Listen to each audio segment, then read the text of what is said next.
All right, hi. It's Lincoln Fillmore. I'm here at the end of week 5. I'm coming to you Friday. This is our lunch hour when we're recording this. As we get later in the session, there's been a lot more time on the Senate floor in the morning and the afternoon, and a lot less time available to shoot video updates. So we're taking the time where I can. I've just left a meeting with the PTA with my neighbor, Sherry Maddle, who's up here to visit with other people from the Region 6 PTA that covers Jordan School District. We were talking about education policy. I'm now on my way, and we're going to be walking and talking together while I go up to see, in the Gold Room at the Capitol, to see winners of the Springville Art Museum art competition. So there's going to be some interesting background noise as we walk through the school children who come up here on field trips that are just part of the ambiance of the Capitol. And I want to talk to you about a couple of issues.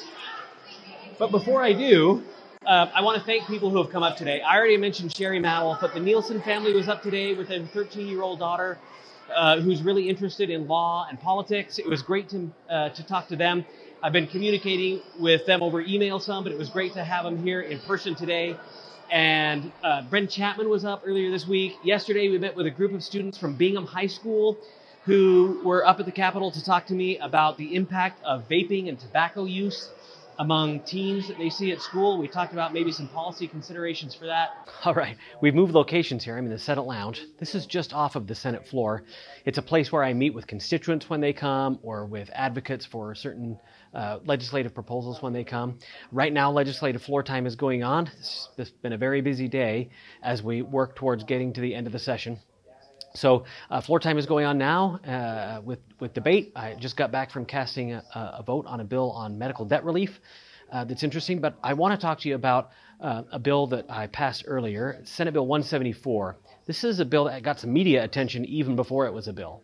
I'm the chair of the Commission on Housing Affordability, and so we've been working for a year to try to find ways that we can use market-based incentives to increase the supply of housing to meet the demand and therefore help keep housing prices affordable, especially for first-time homebuyers. There is literally nothing on the market anywhere in the Wasatch Front that is affordable to anyone who makes the average income in Salt Lake, Davis, Weber, or Utah counties.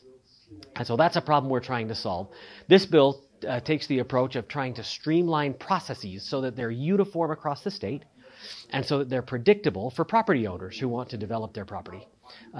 It protects people's rights as individuals to petition their government, to go before the Planning Commission or the City Council or the County Commission to try to influence the decision. It protects the right of people to refer local municipal actions to voters, but it also protects property owners who, once they get that legislative approval and then buy-in from the public, if that's necessary, to be able to move forward with their plan. So it's a good bill. I hope you'll take a look at it if you'd like to. Senate Bill 174. Sometimes the stuff that comes out in the media, especially before bills are actually released, can be sensational because, controversy generates clicks on websites.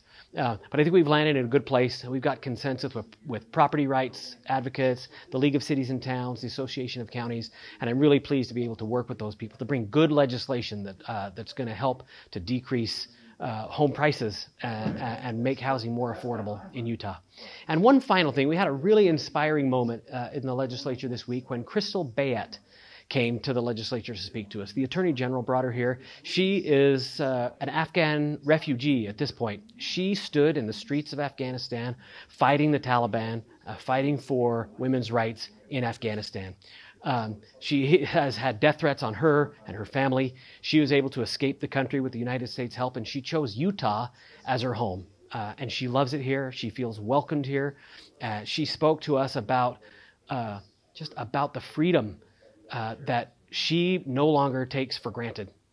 She told us how an entire generation of Afghan women grew up with freedom that's now being taken away from them, but they're not going to forget what that freedom feels like. And she pleads with us not to forget what freedom means to an individual. It was really inspiring to hear from her. If you'd be interested in looking at that, you can watch her speech that she gave on the Senate floor. Thank you. Please keep contacting me. Let me know your thoughts about anything we're dealing with. I really appreciate hearing from you. We'll talk to you again next week.